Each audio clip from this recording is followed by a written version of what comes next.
Hello and welcome. I'm Craig Harrington, and the topic of today's discussion is the United States collapsing real estate market. We've all watched over the last year and a half as real estate in this country crumbled around us. Home values are down across the board and foreclosure rates are up in almost every state. In 2008 alone, according to RealtyTrack.com, there were 3,157,806 home foreclosures. 3 million homes were foreclosed on in 2008. That number is up 81% from the already staggering number in 2007. The bottom 5 real estate markets in the country are Nevada, California, Arizona, Florida, and Michigan. Each of those had been booming a decade ago, but they carry more foreclosures per capita than any other region of the country. Even some of the stable private real estate markets, like Delaware, Vermont, and Hawaii, have seen incredible spikes in home foreclosures.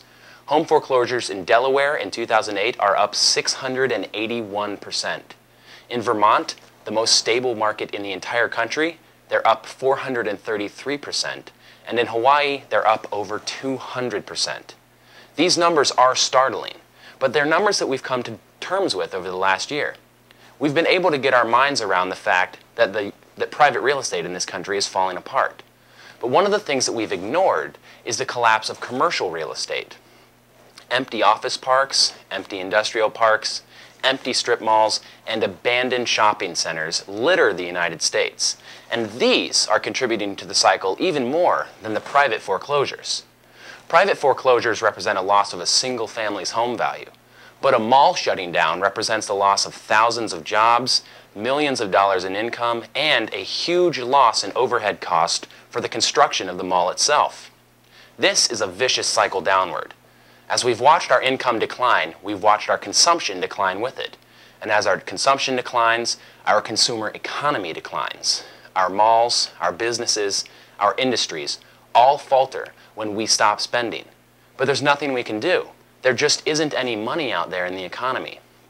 This cycle will continue to spiral downward unless something is done to save production in this country. We have to make it cheaper to produce because we cannot compete with foreign wages, and we've been doing that for the past several years. When we compete with foreign wages, we lose. We need to increase our production, and we need to get people out there and spending again.